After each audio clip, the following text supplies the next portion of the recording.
La politique avec Alexis Lacroix. Bonjour Alexis. Bonjour Steve. Et merci de nous rejoindre en direct comme chaque mardi. Vous êtes le directeur de la rédaction d'Actualité Juive avec Actu J à la une demain dans les kiosques avec à la une, Alexis.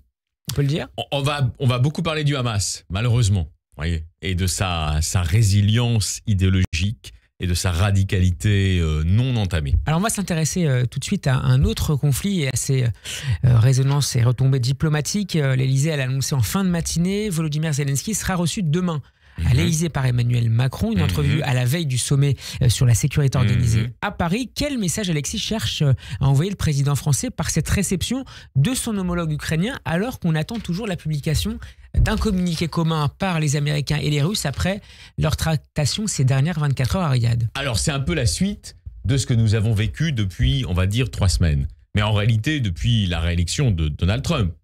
Le retour aux affaires de Donald Trump et de son entourage, de J.D. Vance, ces gens-là. C'est la suite de la tentative, pour l'instant d'ailleurs assez réussie, si on s'en tient au symbole, de réaffirmation de la France comme étant l'un des pivots de la future, elle n'existe pas encore, soyons prudents, de la future Europe puissance, voire Europe de la défense, avec notamment bien sûr l'Allemagne du chancelier Friedrich Merz. Il y a un alignement sur ce plan-là. Et puis, il y a une deuxième dimension, on va dire plus explicite encore, en faisant venir pour un dîner de travail, donc dès demain soir, le président Volodymyr Zelensky, avant le sommet, qu'il co-organise en réalité, évidemment qu'Emmanuel Macron envoie aux chancelleries, envoie aux caméras, aux images caméras et des télévisions du monde entier, un message explicite de protection du président ukrainien, même s'il ne pourra pas empêcher qu'une négociation se fasse en partie, bien sûr, à son détriment et au détriment des intérêts territoriaux essentiels de l'Ukraine, mais il envoie ce message-là. Et dans l'épreuve, je finis juste ma phrase, dans l'épreuve de volonté, au sens de Raymond Aron, jadis, pendant la guerre froide, c'est pas la même situation, mais dans l'épreuve de volonté qui met aux prises aujourd'hui les démocraties libérales face aux démocraties dites illibérales, on va en dire un mot dans un instant, dont la Russie est le grand parrain en réalité, vous savez bien, et auquel l'administration Trump ne cesse de faire des concessions qui retentissent dans l'ensemble du monde européen jusqu'en Israël. Eh bien ce qu'on voit, c'est qu'effectivement le président de la République, que je n'angélise pas, mais j'essaye d'être le plus descriptif possible, essaye de prendre le lead, d'être en quelque sorte une des incarnations les plus crédibles de cette résilience des démocraties libérales dans ce qui apparaît comme étant une veillée d'armes. Ça ne veut pas dire qu'il va y avoir une guerre totale avec la Russie, mais ça veut dire qu'il va y avoir la volonté de marquer une résistance et un cran d'arrêt. On a l'impression, Alexis, qu'Emmanuel Macron et derrière lui les Européens veulent montrer qu'ils prennent le dossier avec une très grande urgence et veulent aller très très vite et montrer leur grande détermination à aller vite, à agir contre la Russie et essayer de contrecarrer un certain nombre de plans de l'administration Trump. Vous avez parfaitement raison.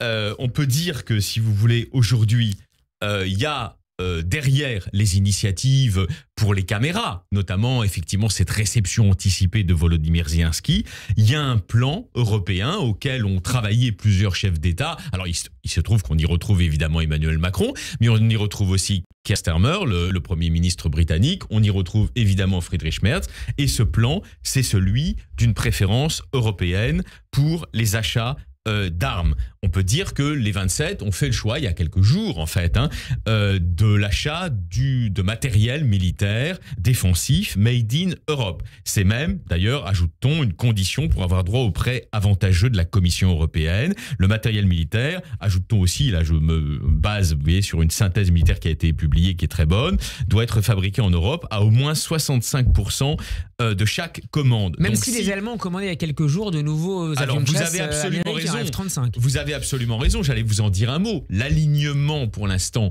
entre les différentes démocraties libérales européennes n'est pas total, car il y a, si vous voulez, des passifs. D'ailleurs, Friedrich Merz n'en est pas responsable, mais c'est vrai que pendant longtemps, les Allemands commandaient des avions américains et non pas des avions français fabriqués par la firme Dassault, propriétaire du Figaro. Bon, c'est évident qu'on ne peut pas tout changer du jour au lendemain. Mais si nous devons interpréter géopolitiquement la réception discussion de demain soir, c'était un peu l'objet de notre chronique, cher Steve. Et évidemment, le sommet qui va s'en suivre jeudi, sans doute dans les embouteillages parisiens, on peut dire qu'effectivement, il marque, c'est absolument incontestable, la réaffirmation d'une volonté européenne libérale, démocratique et libérale, face aux empiètements des illibéraux. Et c'est pourquoi aussi, parce que tout est lié, la position de Viktor Orban, qui à un moment avait semblé lâcher du lest, voyez, mais qui revient dans le giron on de va la y Russie revenir dans un instant, Alexis. énerve particulièrement les Européens. Sur Viktor Orban, encore un mot sur Emmanuel Macron Je vous en prie. et l'Ukraine. Comment est-ce qu'il est perçu aujourd'hui par Volodymyr Zelensky? On se souvient de l'époque où les Ukrainiens avaient forgé l'expression macronisée pour moquer un peu les grands discours sans effet du président français. Vous connaissez mon goût pour l'histoire et des idées en particulier, mais l'histoire des représentations même, c'est intéressant. Vous avez une évolution considérable. Je la résume à très grands traits. Je suis pas en train de tresser les louanges du président, mais il faut le reconnaître.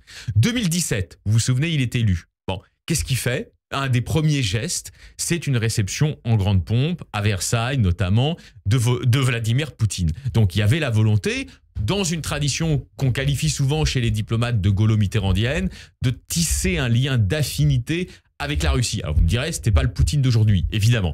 Après, en 2020... Il y avait déjà eu la Crimée et la Géorgie avant. On est bien d'accord, on est bien d'accord. Donc c'était encore le rêve néo-gaulliste, en quelque sorte, d'une convergence franco-russe. 2022, il a donné le sentiment d'être, si vous voulez, au nom de l'idée de la France puissance d'équilibre, qui tombe pas du ciel, qui est une vieille idée.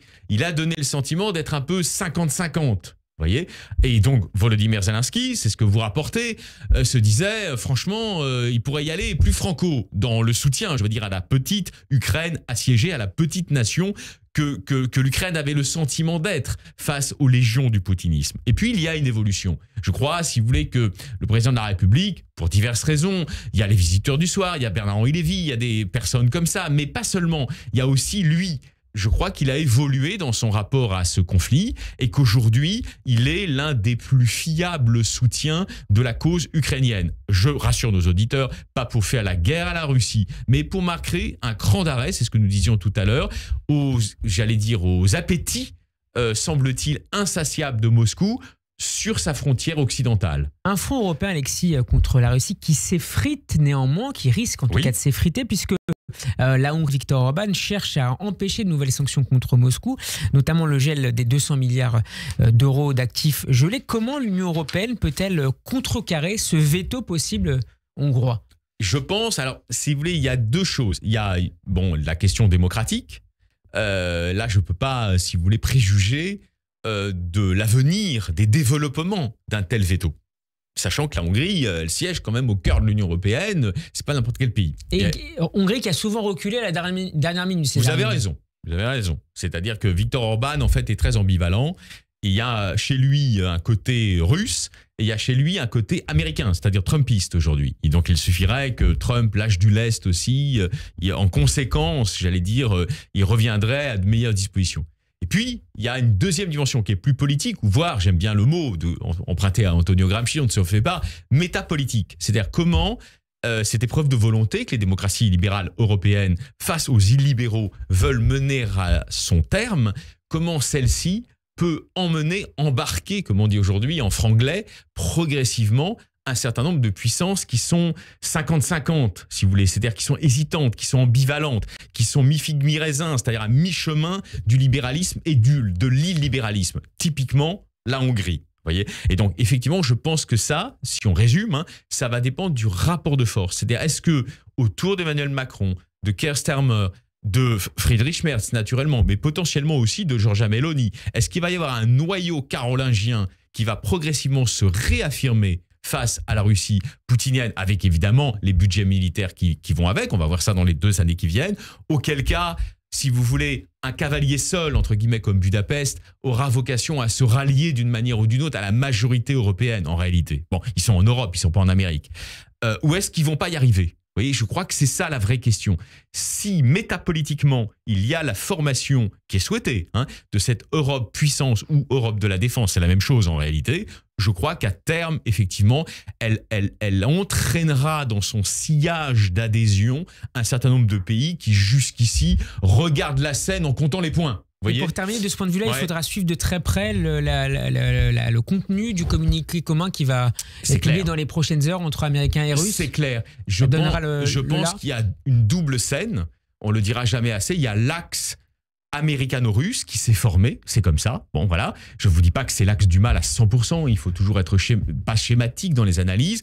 Et puis, il y a cette Europe qui se réveille, la belle endormie qui se réveille. Et on peut dire qu'elle se réveille vraiment. C'est-à-dire qu'elle a pris 3-4 cafés et elle est plus sous Temesta, si vous voulez. Elle est plus sous l'Exomil. Là, je veux dire, elle revit vraiment. Vous voyez? Et donc, pour l'instant, c'est indécidable. Mais comme ça, si j'avais à faire une prédiction, je peux me tromper, nos auditeurs le diront, il s'est trompé. C'est pas grave. Je pense que les 6 mois qui viennent vont être les 6 mois de la réaffirmation progressive, dans le cadre démocratique, bien sûr, d'une volonté européenne. C'est la nouveauté, si vous voulez. Hein. Merci beaucoup, Alexis Lacroix, d'avoir été Merci à avec nous. vous. Je rappelle que vous êtes le directeur de la rédaction d'Actualité Juive et qu'on peut réécouter cet échange à la fois sur radioj.fr et sur notre chaîne YouTube. Bon après-midi. Merci à vous, cher Steve.